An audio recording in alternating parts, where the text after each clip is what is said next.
Hello and welcome to this Inery tutorial where I will be showing you how to log in, use the application, register, and all of the other fun details. So the first thing that we're doing over here is adding in our IDBG name and our PIN code, as well as accepting the terms of service, because that is mandatory. Then we're signing in, and the first thing that we see popping up is the dashboard where we have the account and the servers, along with the Inery over here, the USDT, mem, and comp, the memory transactions also. But currently we're going to add a new account simply by entering our name and our PIN and pressing add new account. It's very simple. You have all the information on the left hand side, as well as a server. So if we wish to add a server, it's once again very simple. The same thing goes for the server and the account, and that is also if you wish to remove either server or account. So simply press remove server and once again type in the information that is needed, and the same thing goes for the account and removing said account. So that will be all for the dashboard over here. But if you take a look at the left hand side, you can see some other interesting items that we have there. For example, we have the compositions. Obviously you need to insert your private key over here, so that is very important, and you can simply start or insert a new row and type in the ID, the first name, last name, and simply add in as many rows as you want. You can see it's very, very simple. You can even check the progress if you go on to the right hand side and see how it's doing.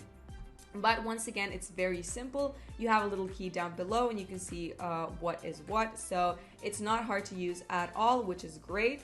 And if we go over here, we can actually add a new composition. So once again, very, very simplified.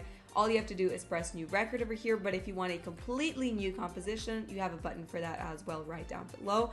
You can even choose the type. So once again, it's very simple. If we go to the settings over here, changing your PIN is all you have to do, actually entering your name and choosing a new PIN code, pressing next, and simply deciding which of, to verify that your data is not compromised, fit in your 12-word pattern in the fields below. Once again, very successfully code recovered. Then you have the theme as well. I personally like the light theme, but if you choose the dark theme, you can get that one as well.